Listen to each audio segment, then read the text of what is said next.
నమస్తే. తెలంగాణ రాష్ట్రంలో వర్గీకరణ అంశం కొన్ని రోజులైతే నిప్పులు జరిగిందని చెప్పుకోవచ్చు. అటు మాదిగలు, మరోవైపు మాలలు, వాళ్ళతో పాటు ఉపకులాలు కొంతమంది వర్గీకరణ సాధించి తీరుతామని, కొంతమంది రాజ్యాంగబద్ధంగా వర్గీకరణ చేసి తీరాలని చెప్పేసి చెప్పొచ్చినటువంటి సందర్భాలు చూసాం. అయితే ప్రస్తుతం తెలంగాణ రాష్ట్రం అసెంబ్లీలో బిల్లు ప్రవేశపెట్టిన తర్వాత మాలలైతే కొంతవరకు ఉనికి చాటడం లేదు. దేనికోసమో తెలుసుకునే ప్రయత్నం చేద్దాం. ప్రస్తుతం మనతో పాటు దిగంబర్ ఖమ్లే గారు ఉన్నారు. సరే, ఆయనతో మాట్లాడే ప్రయత్నం చేద్దాం. నమస్తే అన్న. నమస్తే అన్న, చెప్పండి. ముందల్లా తెలంగాణ రాష్ట్రంలో వర్గీకరణ అంశం వచ్చినప్పటి నుండి ప్రధానంగా మీడియా ముఖంగా కావచ్చు, తెలంగాణ రాష్ట్రం అంతా కూడా మీ ముఖాలు కనిపించినటువంటి సందర్భం. మరి ఎందుకు అసెంబ్లీలో బిల్లు ప్రవేశపెట్టిన తర్వాత కొంత సైలెంట్ అయిపోయారు? సైలెంట్ అవడంలో వేరే మీనింగ్ ఏం లేదు. ఓకే, మీకు ఒక చారిత్రాత్మక సత్యం చెప్తా. బాబాసాహెబ్ అంబేద్కర్ గారు ఈ దేశంను క్షుణ్ణంగా పరిశీలన చేస్తున్నప్పుడు ఈ దేశంలో వచ్చినటువంటి పౌరాణిక కథలు కావచ్చు, పురాణాలు కావచ్చు, ఇతిహాసాలు కావచ్చు, రామాయణం కావచ్చు, భాగవతం కావచ్చు, ఇవన్నీ స్టడీ చేస్తూ బాబాసాహెబ్ కనబడతారు. ఓకే, దానితో పాటు బాబాసాహెబ్ గారు వాటి మీద అనేక రకాల క్రిటిక్స్ కూడా నిర్మాణం చేశారు. రిలీజ్ ఇన్ హిందూయిజం అనే గ్రంథాన్ని ఒకవేళ పరిశీలన చేసినట్లయితే చాలా స్పష్టంగా బాబాసాహెబ్ అక్కడ ఒక విషయం చెప్పే ప్రయత్నం ఏం చేస్తారంటే, రామాయణంలో రావణుడి తమ్ముడు విభీషణుడు రావణుడికి ద్రోహం చేసి రాముడి పక్షాన చేరినప్పుడు మాత్రమే రావణుడు ఓడిపోయాడు. ఓకే, ఇటువంటి పాత్రలు ఈ కాల్పనిక పౌరాణిక గ్రంథాల్లో అనేకం కనబడతాయి. బాబాసాహెబ్కు ఒక అంచనా ఉంది. కృష్ణమాదిగ లాంటి విభీషణులు తర్వాత కాలంలో కూడా పుడతారు. ఓకే, ఇటువంటి జాతి ద్రోహం చేసే ప్రయత్నాలు చేస్తారు, జాతిని విచ్ఛిన్నం చేసే ప్రయత్నాలు చేస్తారు, జాతిని నిర్వీర్యం చేసే ప్రయత్నాలు చేస్తారు అనే విషయం బాబాసాహెబ్కు తెలుసు. కాబట్టి ఆ రోజు బాబాసాహెబ్ అంబేద్కర్ గారు ఆర్టికల్ 341కు చాలా పకడ్బందీగా, చాలా ప్లానింగ్ తోటి నిర్మాణం చేశారు. మీరు కాన్స్టిట్యూయెంట్ అసెంబ్లీ డిబేట్స్ దాంట్లో స్పష్టంగా చూడొచ్చు. 300A దీని చర్చ కనబడుతుంది. కాన్స్టిట్యూయెంట్ అసెంబ్లీ డిబేట్స్లో చాలా వరకు వచ్చిన క్వశ్చన్ ఏంటంటే, దేశంలో భిన్నమైన రాష్ట్రాల్లో భిన్నమైన కులాలు ఉన్నాయి కాబట్టి 341ను సవరించేది ఉన్నా, ఇంకేం చేసేది ఉన్నా రాష్ట్రాలకు అధికారాలు ఇవ్వాలని constituent assembly members, especially Govind Vallabh Pant లాంటి వాళ్ళు బాబాసాహెబ్కు క్వశ్చన్ నిర్మాణం చేస్తే, బాబాసాహెబ్ ఒక మాట ఏమంటారంటే, ఒకవేళ 341ను నేను ఆయా రాష్ట్రాలకు అధికారం ఇచ్చినట్లయితే రానున్న కాలంలో వాళ్ళ రాజకీయ ప్రయోజనాల నిమిత్తము ఆయా పార్టీలు కావచ్చు, ఆయా నాయకులు కావచ్చు, ఆయా కులాలు కావచ్చు 341ను టింకరింగ్ అంటే గెలికే అవకాశాలు ఎక్కువగా ఉన్నాయి. కాబట్టి నేను ఈ పవర్ను రాష్ట్రాలకు ఇవ్వదలుచుకోలేదు. నేను ఈ పవర్ను పార్లమెంట్కు మాత్రమే ఇస్తాను. That to be parliament final కాదు, దేశంలోని 50% రాష్ట్రాల అసెంబ్లీలో బిల్లు ఆమోదించిన తర్వాత మాత్రమే 341ను పార్లమెంట్లో సవరించాలని పెట్టారు. రేవంత్ రెడ్డి పుడతాడనే విషయం బాబాసాహెబ్కు తెలుసు. కృష్ణమాదిగా బై డిఫాల్ట్ ప్రతి సమాజంలో పుడతాడనే విషయం బాబాసాహెబ్కు తెలుసు. అఫ్ కోర్స్ సుప్రీంకోర్టు రాజ్యాంగ చట్టాలను ఉల్లంఘించి స్టేట్ కు కొన్ని డైరెక్షన్స్ ఇచ్చింది. సరే, ఆ డైరెక్షన్స్ మీద మాకున్న నాలెడ్జ్ మాకుంది. అది రాజ్యాంగ చట్టాలకు లోబడి లేదు కాబట్టి ఈరోజు 7గురితో ఈయన ధర్మాసనం కూర్చోబెడితే మేము దాని తర్వాత కాలంలో 100% ఇది రాజ్యాంగ చట్టాలకు లోబడి లేదు కాబట్టి దీన్ని కొట్టేయాలంటాం. డెఫినెట్ గా రాజ్యాంగ చట్టాలకు లోబడి లేనటువంటి అంశం కొట్టేయబడుతుంది.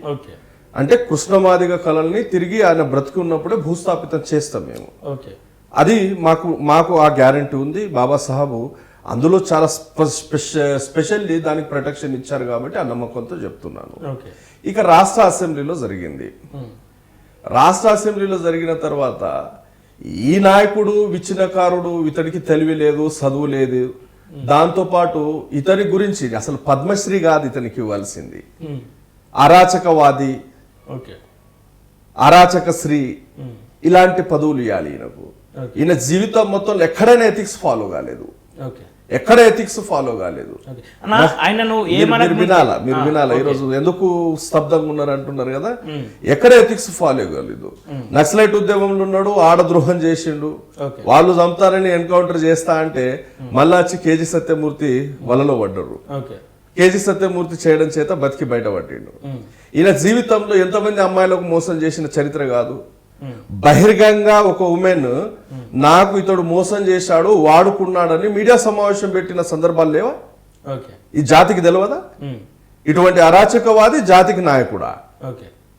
కానీ ఇలా జాతి మొత్తం దేవునిగా భావిస్తా ఉన్నారు. ఆయనతో పెట్టుకునే ముందు మీకు ఇబ్బంది అవుతుంది, అది గుర్తుంచుకోవాలి. అంటే ఆయనను ఒక పండబెట్టి తొక్తామన్న మాటతోనే ఇంత విచ్ఛిన్నం చేసిరు మాదిగ జాతి మొత్తం.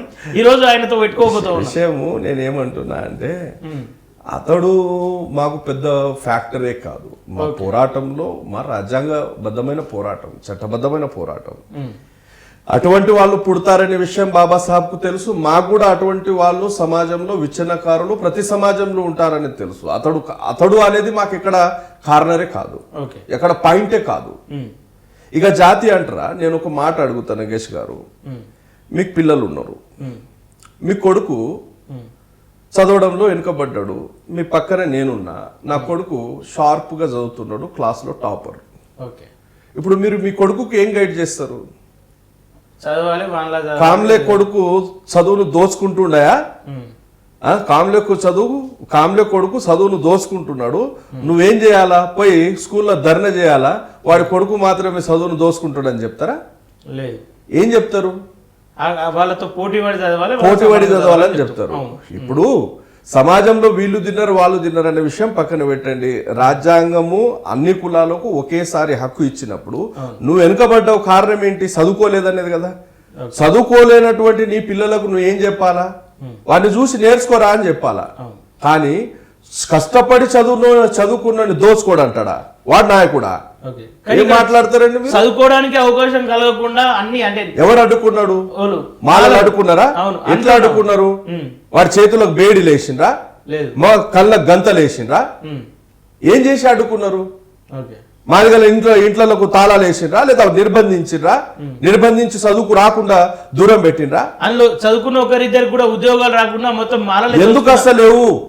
నేను అనేది ఏంటంటే మీ కొడుకు ఒకవేళ వెనుకబడితే మీరు నేర్పాల్సిందేంటి? చదువుకో, పక్కను చూసి ఆదర్శంగా తీసుకో, నువ్వు కూడా టాపర్ రావాలని మీరు నేర్పుతారు కదా. ఇప్పుడు నా కొడుకు టాపర్ అయిండు కాబట్టి మీ కొడుకును స్కూల్లో పోయి ధర్నా చేయి, వాడు చదువును దోసుకోవడానికి మీరు పోరాటం చేపిస్తారా? లేదు. ఇప్పుడు ఈయన పోరాటం అది కాదా?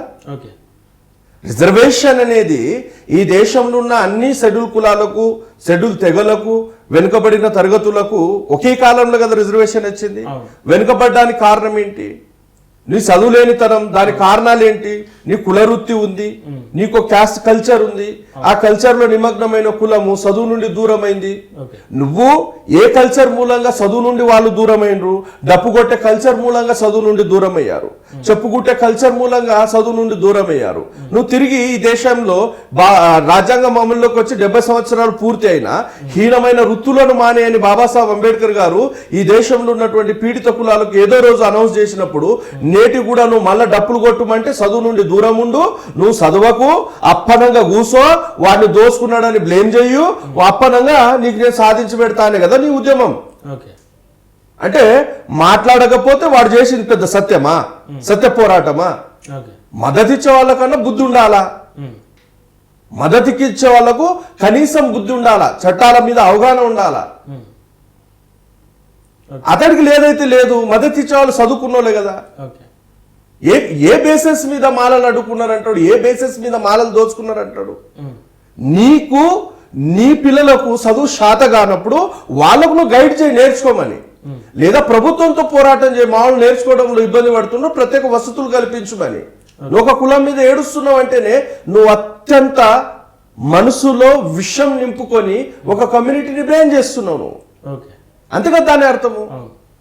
కానీ ఇక్కడ చదువుకున్న వాళ్ళు అనేక మంది ఉన్నప్పటికీ కాశీం లాంటి వాళ్ళకు కూడా అవకాశాలు ఒకవేళ 2000 సంవత్సరం నుండి 2004 వరకు చంద్రబాబు హయాంలో వర్గీకరణ చేసి ఉండకపోతే కాశీం లాంటి వాళ్ళు ఆయన ఇప్పుడు మేధావిగా ప్రకటిస్తా ఉన్నారు, మేధావి అని చెప్పుకుంటా ఉన్నాడు. అట్లాంటి వాళ్ళకు కూడా ఉద్యోగం రాకపోతుండే అని చెప్తా ఉన్నారు. మీరు దాన్ని ఆదర్శంగా తీసుకుంటే 2004లో ఏవి చెన్నై కేసు విషయంలో ఆడ జడ్జి చాలా క్లియర్గా అడిగాడు, మరి ఇప్పటివరకు అమల్లో అయినవంటి ఏం చేయాలని. మాలల గొప్పతనంతో ఈరోజు కాసిము ఉస్మాన్ యూనివర్సిటీలో ప్రొఫెసర్ ఉన్నాడు, వాళ్ళ గొప్ప మనసుతోటే. రాజ్యాంగ చట్టాలకు వ్యతిరేకమైనది ఈ వర్గీకరణ అనేది సుప్రీంకోర్టు ఆ వర్గీకరణను కొట్టేసినప్పుడు ఆ 4 సంవత్సరాల అమల్లోకి వచ్చింది ఏం కావాలా? వెనకెళ్ళిపోవాలా? అవకాశం అయినప్పుడు వెనకెళ్ళిపోవాలి కదా. జడ్జి అడిగాడు ఏం చేద్దామని. ఓకే. అక్కడ మాల లీడర్స్ ఏమన్నారంటే ఆల్రెడీ 4 సంవత్సరాలు లబ్ధి పొందిన వాళ్ళను వదిలేయండి, వాళ్ళని ఎందుకు ఇబ్బంది పెడతారు అని వదిలేస్తే ఈరోజు వాళ్ళు సురక్షితంగా ఉద్యోగం చేస్తున్నారు. లేదు దాన్ని తిరిగి వెనక్కి తీసుకోండి అంటే ఈరోజు ఉద్యోగం చేసే వాళ్ళు కాదు. విషయం ఏంటంటే జస్టిస్ రామచందర్ రాజు కమిషన్ తప్పుల తడక అని ఏపీ హైకోర్టు ఆ రోజు ప్రూవ్ చేసింది, కొట్టేసింది. సుప్రీంకోర్టు కొట్టేసింది. అంటే జస్టిస్ రామచందర్ రాజు కమిషన్ ఏదైతే ఉందో ఒక కులానికే పక్షపాతం వహించింది. చంద్రబాబు నాయుడు గవర్నమెంట్ ఏం చేసింది, ఒక కులం ఓటు బ్యాంకు కొరకు ఆ కులానికి ఒత్తాసు పలుకుతూ అనేక రకాల రాజ్యాంగ చట్టాలకు విరుద్ధంగా వాళ్ళకు రిక్రూట్ చేయడం జరిగింది. ఇక అక్కడ అవకాశాలు వచ్చినాయంటే చట్టబద్ధంగా చేయమంటే ఇప్పుడు సుప్రీంకోర్టు ఏం చెప్పింది? సుప్రీంకోర్టు ఏం చెప్పింది? ఎంపరికల్ డాటా అంది. ఎంపరికల్ డాటా అంది. ఎంపరికల్ డాటా అంటే ఏంటి? అనుభవదారుల డాటా. రెండో అంశం ఏం చెప్తుంది? సామాజిక వెనుకబాటుతనాన్ని నిరూపించేటటువంటి డాటాను సైంటిఫిక్ గా నిరూపించిన తర్వాత సబ్ క్లాసిఫికేషన్ చేయడానికి అవకాశాలు ఉన్నాయని అన్నది. నిరూపించిందా స్టేట్ గవర్నమెంట్? ఏ లెక్కనిస్తాడు రేవంత్ రెడ్డి? 2011 సెన్సెసా? 2014లో రాష్ట్ర విభజన అయిన తర్వాత 11 సెన్సెస్ రెఫరెన్స్ ఎట్లా తీసుకుంటాడు? ఆయన ముఖ్యమంత్రి, ఆయనకు తెలివి ఉందా? కనీసం ఆయన కేబినెట్ కన్నా తెలివి ఉందా? రేపు ఇది కోర్టు చట్టాల్లో నిలబడదనే విషయం తెలియదా? కానీ అందులోనే మాల నాయకులు కూడా ఉన్నారు. వాళ్ళు ఎందుకు నోరు మీద పెట్టలేదు? డిప్యూటీ సీఎం మీ మాల నాయకుడే, ఎంపీ ఉన్నాడు మీ మాల నాయకుడు, ఒక మంత్రిగా ఉన్నాడు మీ మాల నాయకుడే. ఇప్పుడు వీళ్ళ ప్రాబ్లం కాదండి. గతం నుండి నేటి వరకు మాల నాయకత్వం ఎప్పుడు కూడా కులానికి బందీ అయి లేరు వాళ్ళు. మీరు గద్దరన్నను చూడవచ్చు, కేజీ సత్యమూర్తిని చూడవచ్చు, బొజ్జ తారకంను చూడవచ్చు, అదేవిధంగా కత్తి పద్మారావు గారిని చూడొచ్చు. ఈ విధంగా మాల నాయకత్వం ఏదైతే వచ్చిందో పీడిత కులాల హక్కుల గురించి పోరాటం చేసిన వాళ్ళు, న్యాయం కొరకు పోరాటం చేసిన వాళ్ళు కానీ ఒక కులం మసిని పూసి వాళ్ళు ఎప్పుడు కూడా బయటకు రాలేదు. కానీ అదే కోవకు వాళ్ళు చెందుతారు కాబట్టి ఇలా మాలలందరినీ మనవాదులు అంటా ఉంటే కూడా మరి ఎవరు కూడా ఎందుకు నోరు మీద పడలేదు బయట వాళ్ళు? ఈ తప్పిదమే గత 30 సంవత్సరాల నుండి మాల నాయకత్వం అనేది ఈడొక కంపుగాడు, వీడితో పెట్టుకోవడం ఏంది, వీడు చదువు లేనోడు, వీడు ఇచ్చినకారుడు అని చాలా మంది వాళ్ళు హుందాగా ఉండడానికి ప్రయత్నం చేసే క్రమంలో అతన్ని పక్కన పెట్టిండ్రు. అది కాస్త ఏమైందంటే 30 సంవత్సరాలు వాడు నిజమైపోయిండు. వాడు నిజమైపోయేసరికి మీలాంటి వాళ్ళు ఆ వాదంలో నిజాయితీని వెతుకుతున్నారు. అదే వాదం నిజమని మీరు అనుకుంటున్నారు. కానీ ఆ వాదం అనేది చట్టానికి వ్యతిరేకమైనటువంటి వాదము. రేపు కోర్టు చట్టాల్లో నిలబడదు, చాలా క్లియర్ గా నిలబడదు. ఇక మీరు చేస్తున్నటువంటి ఉద్యమాల్లో ఈ జనాభా లెక్కల గురించి చెప్పాల్సి వస్తే నేను ఒక రెఫరెన్స్ చెప్తాను మీకు. 1971 నుండి మేము జనాభా లెక్కల మీద చాలా హోంవర్క్ చేశాము. మాదిగల జనాభా 25,14,948 ఉంది. ఈ మాదిగల జనాభా. మాలల జనాభాను ఎట్లా చూపిస్తున్నారంటే 13,393 చూపించారు. అయితే దీంట్లో మాలశాలను సపరేట్ గణించారు, వాళ్ళు 64,000 ఉన్నారు. మన్నెను సపరేట్ గా గణించారు, వాళ్ళు 50,000 దాకా ఉన్నారు. మాలదాసరిని సపరేట్ గా గణించారు, వాళ్ళు ఒక 22,000 ఉన్నారు. బ్యాగరిని సపరేట్ గా గణించారు, వాళ్ళు సుమారు 24,000 ఉన్నారు. ఆది ఆంధ్రను సపరేట్ గా గణించారు. ఈ విధంగా సపరేట్ గా గణించిన మొత్తం కూడా మేమేం చేసినామంటే మేము ఆల్రెడీ అదే కులంలో ఉన్న వాళ్ళం, అవి మాకు సపరేట్ కులాలు కావనేది తెలుసు. ఎందుకంటే మా మధ్య కంచం పొత్తుంది, మంచం పొత్తుంది. రక్త సమ్మిశ్రణం జరిగే కులాలు వేరు వేరు కులాలు కావు, ఉపకులాలు కావు. వృత్తిరీత్యా వాళ్ళకి వచ్చినటువంటి పేర్లు తప్ప వాళ్ళు సపరేట్ కులాలు కావు. ఇప్పుడు బ్యాగర్ ఉంది, వాడి కులం ఏంటి? వృత్తి అనేది బ్యాగరితనం, అంటే శవాలను దహనం చేస్తాడు. ఆడి కులం ఏంటి? మాల. అంటే కులం మాలనే కదా. ఇక్కడ ఏం చేసిర్రు? వృత్తిని బేస్ చేసుకుని మీరు గణించిర్రు. ఇవి మొత్తం మేము క్యాల్కులేషన్ చేసినట్లయితే ఈ మాల క్యాల్కులేషన్ లో ఎంత వస్తుందంటే 29,05,394 జనాభా. అంటే ఆల్మోస్ట్ మాదిగల కంటే 4,38,995 మంది ఎక్కువ ఉన్నారు 1971లో. అంటే సరాసరిగా 4.5 లక్షల పాపులేషన్ మారనేది ఎక్కువ ఉంది మాదిగల కంటే. ఇదే 2011 సెన్సెస్ వచ్చేసరికి ఏం జరుగుతుందంటే మాదిగలేమో అమాంతంగా 67,02,609 మంది అవుతారు. ఈ మాల పాపులేషన్ ఏమో 5,40,000 సంవత్సరాల క్రితం ఎక్కువ ఉన్నారు కదా, 4.5 లక్షలు అంటే 4,38,995 మంది 1971లో అంటే 40 సంవత్సరాల క్రితము 4.5 లక్షలు ఎక్కువ ఉన్నటువంటి మాలలు 2011 వచ్చేసరికి మాదిగలేమో 67 లక్షలు అవుతారు, మాలలేమో 63 లక్షలు అవుతారు. అంటే మాదిగలు అమాంతంగా 5 లక్షలు పెరుగుతున్నారు. ఇది సెన్సెస్ లో జరిగినటువంటి తప్పిదాలు. ఇది ఎక్కడ జరిగింది? దీన్ని కూడా క్రాస్ చెక్ చేస్తే రామచంద్ర రాజు కమిషన్ ఎప్పుడైతే ఇంప్లిమెంట్ లో వచ్చిందో 2011 సెన్సెస్ లో ఈ మార్పు కనబడుతుంది, 2021 సెన్సెస్ లో ఈ మార్పు కనబడుతుంది. మాదిగల జనాభాను గ్రోత్ రేట్ కంటే అత్యధికంగా వేగంగా వాళ్ళను పెంచుతూ మాలల జనాభాను కనీసం గ్రోత్ రేట్ ఇవ్వకుండా వాళ్ళ జనాభాను జనసంఖ్యను తగ్గించుకుంటూ వచ్చిండ్రు. ఇది రెఫరెన్స్ గా తీసుకోవడానికి వీల్లేదు. ఆల్రెడీ మేము సెన్సెస్ మీద పిటిషన్ ఇచ్చినాం. రేపు కోర్టులో కూడా ఈ సెన్సెస్ మోసపూరిత సెన్సెస్, దీంట్లో చాలా తప్పిదాలు ఉన్నాయి, మేము సెన్సెస్ మీద కేసు కూడా పెడుతున్నాం. ఇది రేపు నిలబడదు. సరే, ఈ సెన్సెస్ విషయం పక్కన పెట్టండి. 11 సెన్సెస్ 14 లో రాష్ట్ర ఆవిర్భావం తర్వాత మీరు ఏ విధంగా ప్రామాణికంగా తీసుకుంటారు అనేదే ప్రశ్న. క్లియర్ గా సుప్రీంకోర్టు, సరే సుప్రీంకోర్టు గైడ్ లైన్సే రాజ్యాంగ చట్టాలకు వ్యతిరేకం అంటే మీరు సుప్రీంకోర్టు ఇచ్చిందన్న ఫాలో అయినరా? ఎంపిరికల్ డాటా లేదు. ఇప్పుడు ఎవరా కమిషన్ వేసిండ్రు, ఏకసభ్య కమిషన్. ఇప్పుడు ఆ కమిషన్ రిపోర్టు ఎప్పుడైనా అసెంబ్లీలో చర్చకు రావాలంటే ఎట్లా కావాలా? కమిషన్ రిపోర్టు 119 ఎమ్మెల్యేల చేతికి అందించి వాళ్ళకు చదవడానికి అవకాశం ఇచ్చి చదివిన తర్వాత అక్కడ ఆ కమిషన్ మీద చర్చ జరగాల. జరిగిందా? షమీమ్ అఖ్తర్ కమిషన్ జరిగిందా? జీవో వచ్చేటప్పుడు ఎట్లా చేస్తారు మీరు? చర్చ ఇది ఈ విధంగా చేయబోతున్నామని అసెంబ్లీలో చర్చ పెట్టిన తర్వాత ఓపెన్ గా కమిషన్ రిపోర్ట్ ను బహిర్గతం చేయాలి కదా.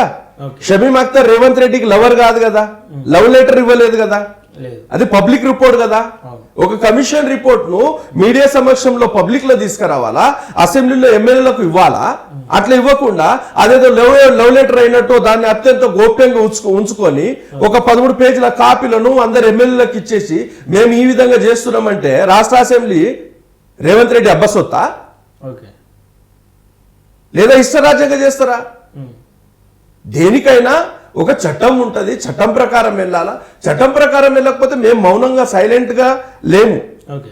అంటే ఇప్పుడు వచ్చినటువంటి గ్రూప్ 3 ఏదైతే ఉందో దానికి 5% ఇచ్చారు, అది సంతృప్తిగా ఉందా లేదంటే అసంతృప్తిగా ఉందా మీకు? అసలు పంచడానికే వీల్లేదు, అంటే పంచడానికి వీల్లేదు. సుప్రీంకోర్టు గైడ్ లైన్స్ ప్రకారం పంచితే ఏ విధంగా పంచుతారంటే చాలా క్లియర్గా ఏంటంటే ఈ 70 సంవత్సరాల రాజ్యాంగ పాలనలో రిజర్వేషన్లకు నోచుకోని కులాలు ఏవైతే ఉన్నాయో, రిజర్వేషన్ ఫలాలు దక్కనటువంటి కులాలు ఏవైతే ఉన్నాయో వాటికి మొదటి ప్రాధాన్యత ఇచ్చి రిజర్వేషన్ లబ్ధి పొందినటువంటి కులాలకు రెండవ ప్రాధాన్యత ఇవ్వాలి. సుప్రీంకోర్టు జడ్జిమెంట్ ప్రకారం ఒకవేళ వర్గీకరణ చేయాల్సి వస్తే ఏ విధంగా చేయాలంటే కులాలకు అతీతంగా, జనాభాకు అతీతంగా చేయాల్సిన పని ఏంటంటే వెనుకబాటుతనాన్ని ఆధారంగా తీసుకొని ఇప్పటివరకు రిజర్వేషన్లకు నోచుకోని కులాలకు మొదటి ప్రాధాన్యత ఇవ్వాలా, రిజర్వేషన్కు లబ్ధి పొందిన కులాలకు రెండవ ప్రాధాన్యత ఇవ్వాలా సుప్రీంకోర్టు ప్రకారం వెళ్తే. వీళ్ళు ఏ బేసిస్ మీద చేసిండ్రు? జనాభా బేసిస్ మీద చేసిండ్రు. అసలు జనాభా ప్రతిపాదిక అనేది ఆ జడ్జిమెంట్ లో ఎక్కడ భాగం కాదు. రెండవ పాయింట్, కులం అనే ప్రతిపాదిక కూడా ఎక్కడ కూడా కాదు. వెనుకబాటుతనాన్ని ప్రతిపాదికగా తీసుకున్నప్పుడు ఇప్పుడు రేవంత్ రెడ్డి చేసే బ్లండర్ మిస్టేక్ ఏంటంటే ఆయన జనాభా ప్రతిపాదిక ప్రకారం తీసుకున్నారు. మళ్ళా ఇలా ఆకలి చల్లార్చిందా అంటే లేదు మా జనాభా ఇంతున్నది, మాకింత కావాలా. నీవు చేసే పోరాటమే తిండిపోతు పోరాటం, నువ్వు చేసే ఉద్యమమే విచ్ఛిన్నకార ఉద్యమం, సమాజాన్ని విచ్ఛిన్నం చేసే ఉద్యమం. దాంట్లో కూడా ఆకలి చల్లారేది. మళ్ళా నాకు లేదు నాకు ఇంత కావాలా, మొత్తం ఇచ్చేయండి, దొబ్బి పెట్టండి అన్ని. కానీ ఇక్కడ మాలలకు ఎక్కువ వచ్చింది, మా జనాభా తమాషా ప్రకారం మాకు తక్కువ ఉంది, మరో పోరాటం తప్పదని చెప్పేసి రాష్ట్ర ప్రభుత్వం మీద పోరాటం అని చెప్పేసి చెప్తా ఉన్నాడు. అదొక అంశం పక్కన పెడితే నిన్ననే ఒక మాలదాసరి అనే కులం సభ్యులంతా కూడా ఒక ప్రెస్ మీట్ ఏర్పాటు చేశారు. మాలల వల్ల మాకు అన్యాయం జరిగింది, ఇక పైన కూడా అన్యాయం జరుగుతుంది, వాళ్ళతో మేము కలిసి ఉండం, మమ్మల్ని వేరే అంటే 4వ గ్రూప్ ను క్రియేట్ చేసి అందులోకి మమ్మల్ని పంపండి అని చెప్పి చెప్తా ఉన్నారు. మరి వీళ్ళ అంశాన్ని మీరు మీడియాలో ఉన్నారు, నేను నిజం చెప్తున్నా, మాల కులాల మధ్య ఎప్పుడు కూడా ఈ ఉపకులాలుగా వీడు ప్రచారం చేస్తూ ప్రెస్ మీట్లు పెట్టిస్తున్నారు. ఈ పంచాయత్ మాల కులాల్లో ఎన్నడూ లేదు, ఈయన కొత్తగా సృష్టించింది తప్ప. ఇది ఎక్కడి నుండి వస్తుందని దీన్ని మొత్తం పరిశీలన చేస్తే ఆర్ఎస్ఎస్ డైరెక్షన్ లో ఆర్ఎస్ఎస్ కు ఒక ఉపవేదికగా పనిచేసేటటువంటి సంస్థ సామాజిక సామరస్యత వేదిక. దీనికి ఆల్ ఇండియా కో కన్వీనర్ అప్పాల ప్రసాద్, ఈయన బ్రాహ్మణుడు.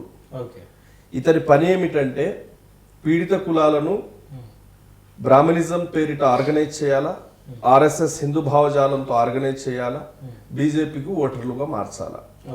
అక్కడ మీడియా సమక్షంలో వాళ్లకు మెంబర్ అయినటువంటి కొంతమంది క్యాండిడేట్లను ఆయా కులాల పేరిట వాళ్ళు ఆర్గనైజ్ చేసి మాకు అన్యాయం జరిగింది, మాకు ఈయన న్యాయం చేస్తాడని, ఈయన ఏదో పబ్లిక్ ఫిగర్ అయినట్టు, ఈయనదో సామాజిక శాస్త్రవేత్త అయినట్టు, ఈయనేదో సామాజిక వేత్త అయినట్టు జీవితాంతం వ్యభిచారం, జీవితాంతం దోపిడీ దౌర్జన్యాలు తప్ప ఇంకేం లేదు.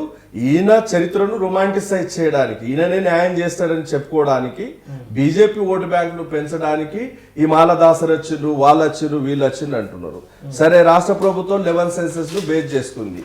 బేస్ చేసుకుంటే ఇప్పటివరకు ఆర్గనైజ్ అయిన కులాల్లో రీసెంట్లీ వచ్చింది హోలియా దాసరి ఒకటి వచ్చింది.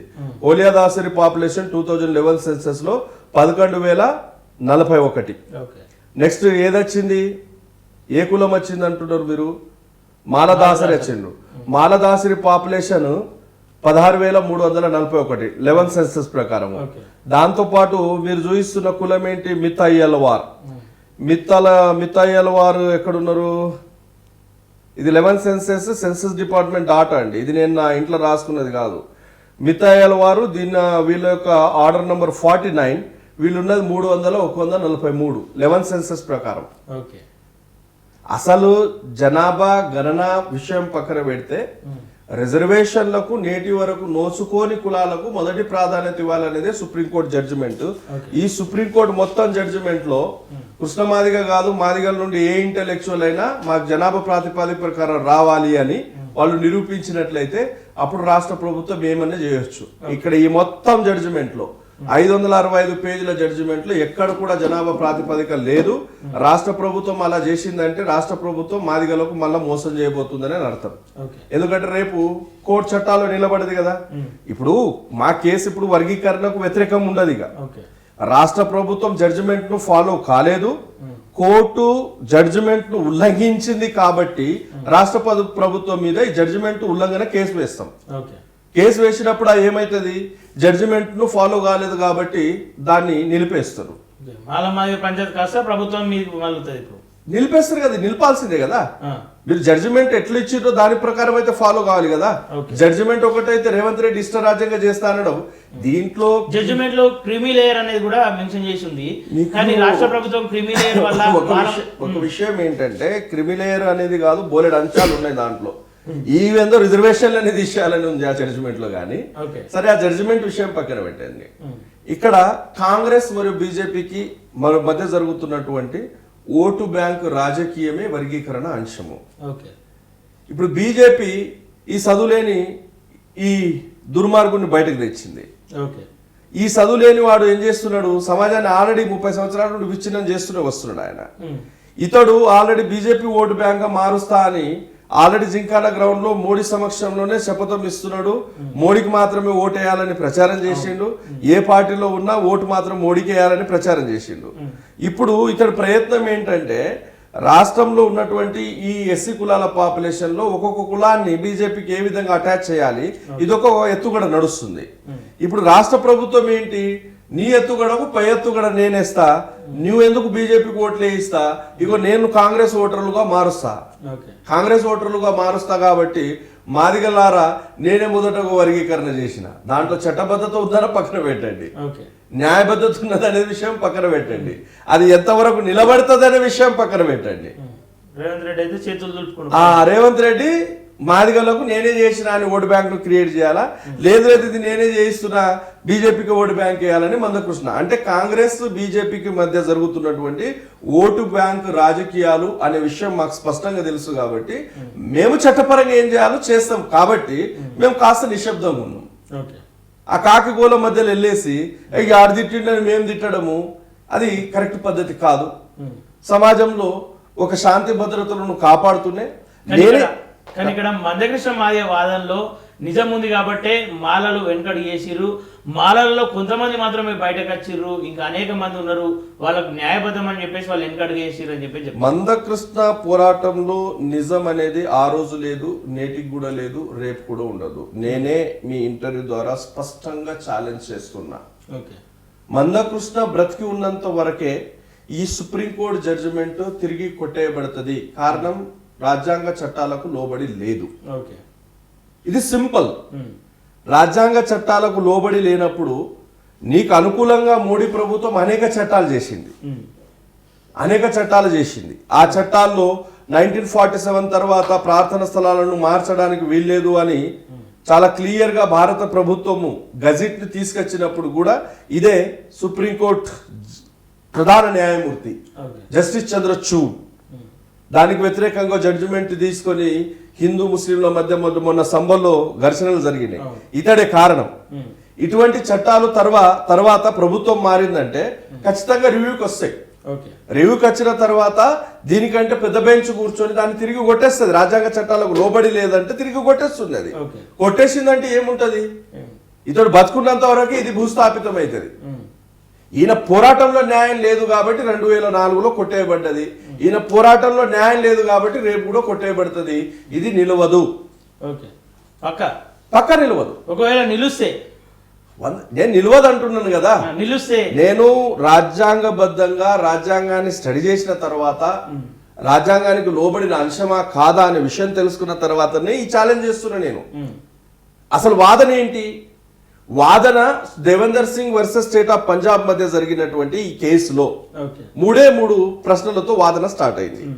ఆ వాదన ఏంటంటే ఆర్టికల్ 341 ను సబ్ కేటగరైజేషన్ లేదా సబ్ క్లాసిఫికేషన్ చేయడానికి అవకాశం ఉందా, ఉంటే దానికి కాన్స్టిట్యూషనల్ వ్యాలిడిటీ ఉందా, ఉంటే రాష్ట్రాలకు అధికారం ఉందా?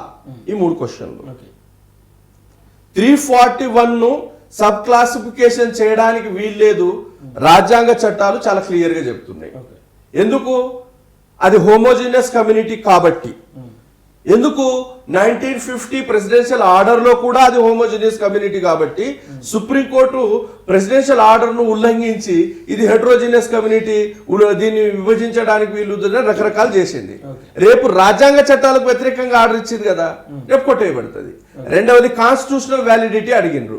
కాన్స్టిట్యూషనల్ వ్యాలిడిటీ ఏంటి దీనికి అంటే 341 ను సవరించాలంటే దేశంలోని 50% రాష్ట్రాల అసెంబ్లీలో బిల్లు ఆమోదించిన తర్వాత మాత్రమే పార్లమెంట్ లో ఆమోదించబడాలి. ఇది కాన్స్టిట్యూషనల్ వ్యాలిడిటీ దాంది.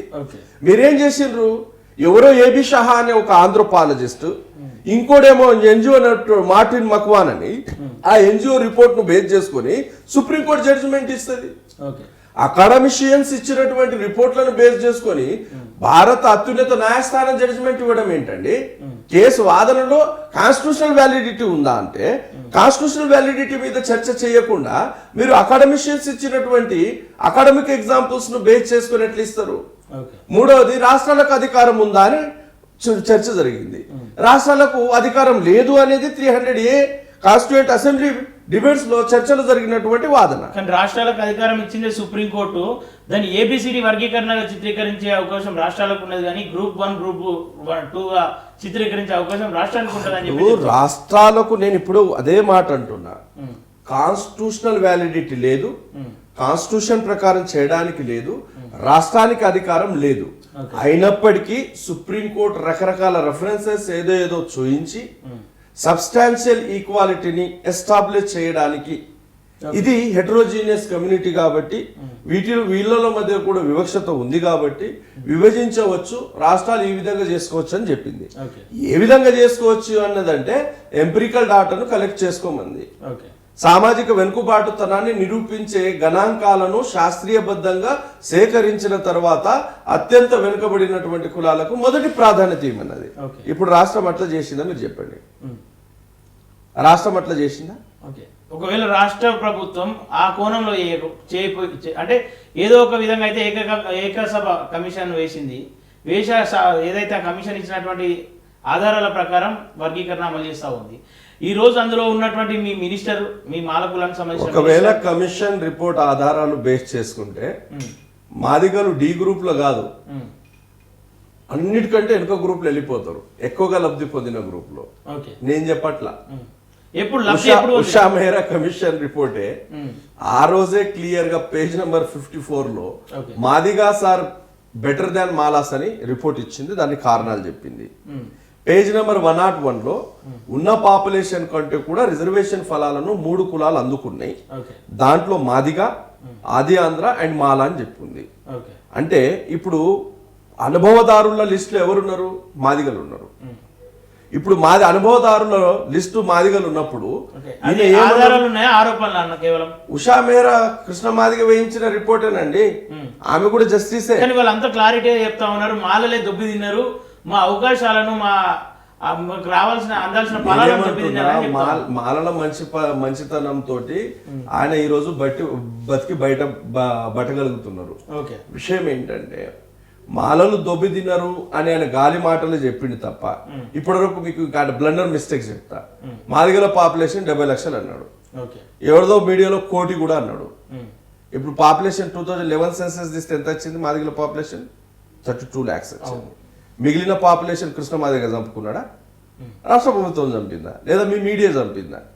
లేదా కృష్ణ మాదిగకు మద్దతు ఇచ్చిన పృథ్వీరాజ్ చంపిండా? లేదా కృష్ణ మాదిగకు మద్దతు ఇచ్చిన professor Nageswararao, professor Haragopal, professor Visweswaraiah, వీళ్ళందరూ చంపిండ్రా మాదిగల్ని? ఇదో పెద్ద అబద్ధం. ఆయన చెప్పే అబద్ధాలు చెప్తున్నా. లబ్ధిదారుల డాటా చూసినట్లయితే ఈ రాష్ట్ర ఆవిర్భావం తర్వాత ఈ రాష్ట్రం గణన తీసుకోవాలా, అనుభవదారుల డాటా తీసుకోవాలా. నేను చాలా క్లియర్ గా మీడియాలో గతంలో చెప్పిన లబ్ధిదారుల డాటాలో మీకు రిజర్వేషన్ పాలసీస్ లో ల్యాండ్ పాలసీ కేసీఆర్ గవర్నమెంట్ లో 3 ఎకరాల భూమి వచ్చింది, 90% మాదిగలే అనుభవించిండ్రు, తీసుకున్నారు. అదేవిధంగా కార్పొరేషన్ ఎకనామిక్ పాలసీ, కార్పొరేషన్ నిధుల్ని దాదాపు 80% మాదిగలే తీసుకున్నారు. దాని తర్వాత ఎకనామిక్ పాలసీ కింద దళిత బంధు 10 లక్షలు ఇచ్చిండ్రు, దళిత బంధు 91% మాదిగలే తీసుకున్నారు. ఈ విధంగా సర్పంచ్లైనా, ఎంపీటీసీలైనా, జడ్పీటీసీలైనా, ఎంపీపీలైనా, జడ్పీ చైర్పర్సన్ అయినా, ఈ విధంగా మొత్తం లబ్ధిదారుల డాటా తీసుకున్నట్లయితే మాదిగలే లబ్ధిదారులు ఉన్నారు. మాదిగ లబ్ధిదారుల డాటా అంటే అనుభవదారుల డాటా తీసుకుంటే మాదిగలు చిట్ట గ్రూప్ లో వెళ్తారు సుప్రీం కోర్టు జడ్జిమెంట్ ప్రకారం. ఈ జడ్జిమెంట్ ప్రకారము రేపు రాష్ట్రంలో వర్గీకరణ జరిగితే ఇదే కృష్ణ మాదిగను మాదిగలే చెప్పు తీసి కొడతారు. కొట్టకపోతే నాకు అడగండి, మాదిగలే కొడతారు. ఎందుకు అంటున్నా అంటే అనుభవదారుల డాటాలో మాదిగలు ఎక్కువ ఉన్నారండి. నేను చెప్పడం కాదు, షమీమ్ అఖ్తర్ రిపోర్ట్ బయట ఎందుకు పెడతలేరు? పెట్టమనండి, దమ్మున్నదా బయట పెట్టమనండి. బయట పెట్టిన తర్వాత మా ఛాలెంజెస్ ఉంటాయి కదా. మందకృష్ణ మాదిగ 30 సంవత్సరాల నుండి ఇది చేస్తున్నా, మాలను 30 సంవత్సరాలు రోడ్ ఎక్కలేదు కావచ్చు, కానీ 2004లో బ్రేక్ వేసిండ్రా లేదా? దీన్ని కూడా బ్రేక్ వేస్తారు. రోడ్ల మీద అరిచి అల్లరి చేసినంత మాత్రాన అది నిజమైన ఉద్యమం కాదు. మంచో చెడో అన్నదమ్ములో ఉన్నాం, అన్నదమ్ములో విడిపోదామని చెప్పేసి కొంతమంది కాంప్రమైజ్ గా మాట్లాడుతూ ఉన్నారు. అంటే విడిపోయే ముందు ఎవరికి రావాల్సిన వాళ్ళు పంచుకుంటే అయిపోతుంది కదా. కొంతమంది అనేది నేను చాలా క్లియర్ గా చెప్తా, సరే పేర్ల ప్రస్తావన అవసరం లేదు, కానీ నేను గమనించిన దాంట్లో మేము ఐక్య ఉద్యమాలకి ఎక్కువ ప్రాధాన్యత ఇచ్చినాం. మేము వచ్చినటువంటి కమ్యూనిటీలో ఎవరు కూడా కుల ఉద్యమాలకు ప్రాధాన్యత ఇవ్వలేదు. గద్దరన్న ఇవ్వలేదు, గోరెట్టి వెంకన్న ఇవ్వలేదు, జయరాజ్ అన్న ఇవ్వలేదు, కత్తి పద్మరావు అన్న ఇవ్వలేదు, బొజ్జ తారకం సార్ ఇవ్వలేదు, కేజీ సత్యమూర్తి గారు ఇవ్వలేదు. ఈ విధంగా మాల లీడర్షిప్ లో వచ్చిన ఎవరు కూడా కుల ఉద్యమాలకు ఇది చేయలేదు, మాకు కూడా ఆ ఉద్యమాలు నేర్పలేదు. కానీ ఒక్క విషయం మాత్రం కృష్ణ మాదిగ ద్వారా, ప్రొఫెసర్ కాసిం ద్వారా, ఇంకా కొంతమంది కళాకారులు వాళ్ళ ద్వారా మాకు ఒక్క విషయం అర్థమైంది. కడుపు నిండా విషయం పెట్టుకున్నటువంటి వీళ్ళతో మా జర్నీ ఉంటుందా ఉండదా అనేది భవిష్యత్తులో మేము మాలల కార్యాచరణ ప్రకటించినప్పుడు చెప్తాము. ఓకే. వాళ్ళు ఇప్పుడు సోదరులు అంటే ఒప్పుకోవడానికి ఇదైనా తమాషనా మజాకా? కడుపు నిండా విషయం పెట్టుకున్నటువంటి వాళ్ళు ఎంత విషయం కక్కిర్రో స్పష్టంగా మాకు అర్థమైందిగా. అర్థమైన తర్వాత మేము వాళ్ళతో ఉండాలా ఉండకూడదా అనేది మేము చూస్తాం. ఇక మీ వాదనలో మీ అసంబద్ధమైన వాదనలు, మీ మీడియా వాదనలైనా లేదా సోకాల్డ్ పౌర హక్కుల నాయకుల వాదనలైనా మీరు అసంబద్ధమైన వాదనలు, మొత్తం సమాజం మాదిగల వైపు ఉంది, ఎంఆర్పిఎస్ ఉద్యమం వైపు ఉంది, ఒకళ్ళిద్దరు నాయకులు ఆర్ఎస్ఎస్ బీజేపీ తాయిలాలకు లోబడి మాట్లాడినంత మాత్రాన లేదు. సోషో కల్చర్ ఆంథ్రోపాలజీలో మాలల యొక్క జీవన విధానం, మాలలు చేపట్టినటువంటి వృత్తులు మొత్తం గ్రామ సంక్షేమంలో భాగమై ఉన్నాయి. అది వరి నాట్ల నుండి మొదలు పెట్టినట్లయితే మీరు నీటిపారుదల వ్యవస్థను చూసినటువంటి నీరటాయన కావచ్చు, లేదా గ్రామం లెక్కలు చూసినటువంటి సుంకరి వృత్తి కావచ్చు, శవాలను తగలబెట్టే బ్యాగరీ లేదా తలారి వృత్తి కావచ్చు, లేదా వైద్యం చేసినటువంటి పంబాల వృత్తి కావచ్చు, ఇవన్నీ కూడా గ్రామ సంక్షేమంలో భాగమైనటువంటి వృత్తులు. మీరు మొత్తం గ్రామంలో చూసినట్టంటే మాలలకు మిగతా అన్ని కులాలతో మంచి సంబంధాలు ఉంటాయి, మంచి రిలేషన్స్ లో వాళ్ళు ఉంటారు తప్ప వాళ్ళు ఏ రోజు కూడా మిగతా సమాజాన్ని బ్లాక్మెయిల్ చేసి అట్రాసిటీ కేసులు ఫైల్ చేయలేదు. రాష్ట్రంలో ఇప్పటివరకు బీసీల మీద అట్రాసిటీ పెట్టింది ఎంఆర్పిఎస్ నాయకులు కాదా? మీరు బీసీగా ఇది విషయాలు ఒప్పుకుంటారా? నేను ఆధారాలు ఇస్తా, మీకు తెలుసు ఆల్రెడీ. బీసీల మీద అట్రాసిటీ పెట్టినటువంటి కులం ఏది? మాల లీడర్ను పెట్టినరా? తీయండి లెక్కలు. ఎంఆర్పిఎస్ మాదిగలే కదా పెట్టింది. అంటే సమాజాన్ని విచ్ఛిన్నం చేయడంలో అత్యంత కీలక పాత్ర పోషించింది వాళ్ళు. ఏ కులంతో ఎవరు ఉన్నారనేది ఆయా గ్రామాల స్వరూపం చెప్తుందండి. వీళ్ళు మైక్ల ముందు మాట్లాడితే సరిపోదు కదా. రేపు మా కార్యాచరణ ఉంటుంది. రేపు మా కార్యాచరణలో మా పొలిటికల్ ఎజెండా ఉంటుంది. ఖచ్చితంగా మేము మా జాతిని ఎట్లా నడపాలో మేము చూసుకుంటాం. అది ఇది ఇప్పటికైతే ముగించలేదంటారు. ఇంకా ఇది నేను కృష్ణ మాదిగా బతుకున్నంత వరకే ఈ సుప్రీంకోర్టు జడ్జిమెంట్ తిరిగి కాలరాస్తాం, కొట్టిస్తాం.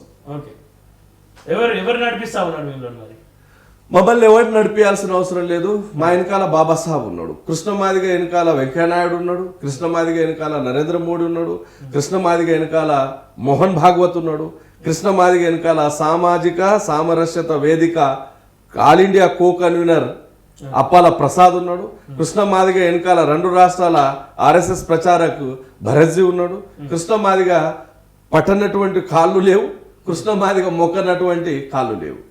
మాకు ఎవరికి మొక్కాల్సిన అవసరం లేదు. ఆ కాళ్ళన్ని కూడా జాతి మేలు కోసం అది ఇవన్నీ నాన్సెన్స్ మాటలు అండి. నాన్సెన్స్ మాటలు మాట్లాడడానికి బోలెడు మాట్లాడొచ్చు.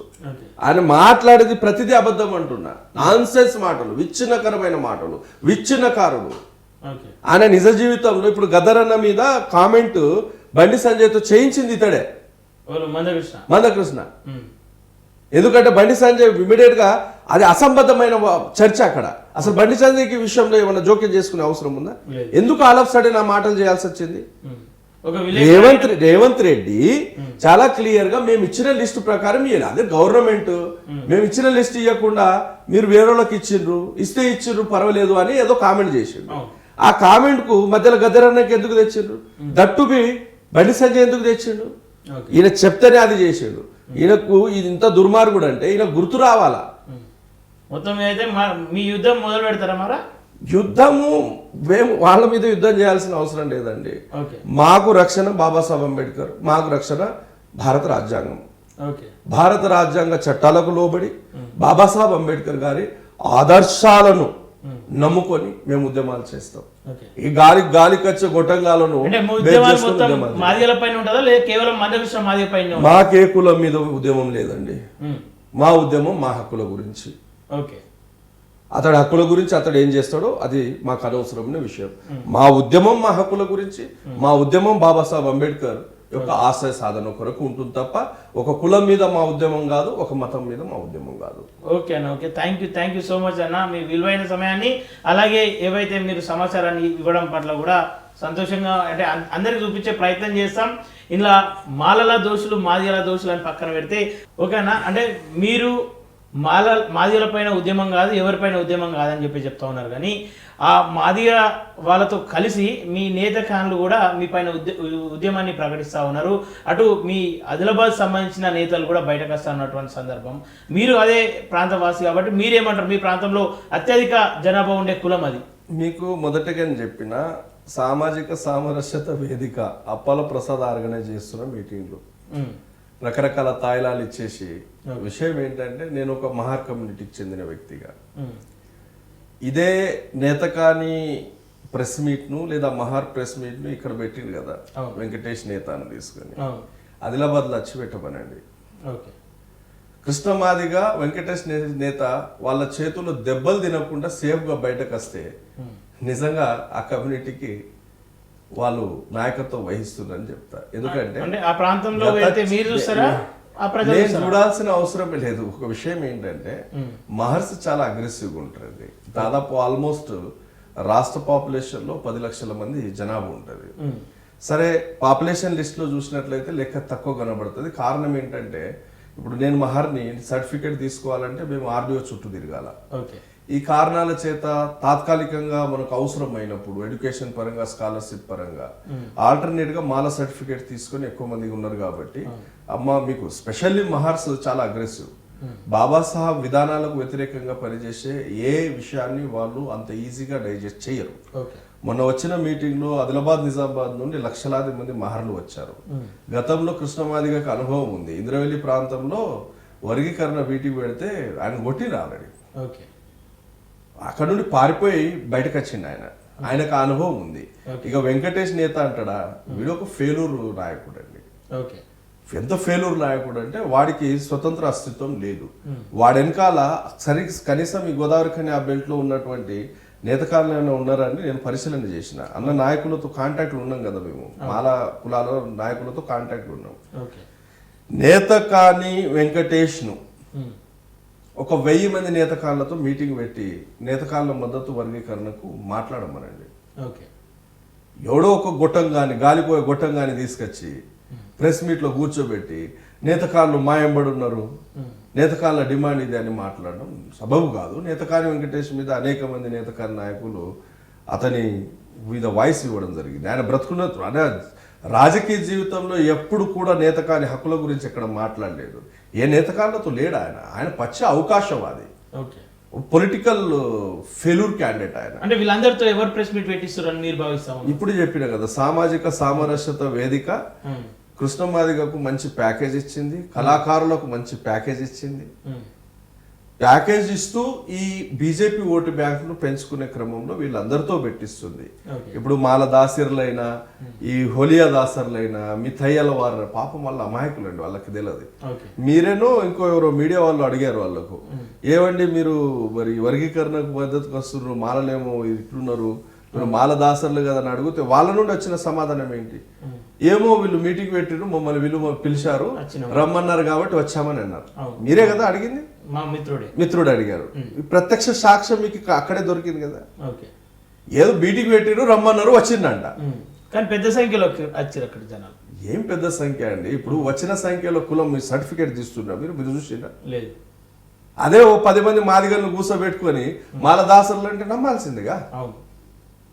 దాంట్లో ఎవడో ఒకడు ఆర్ఎస్ఎస్ బీజేపీతో పనిచేసేటోడు ఉంటాడు, వెంకటేష్ నేత లాంటి వాళ్ళు ఒకళ్ళిద్దరు చేసేటోళ్ళు ఉంటారు.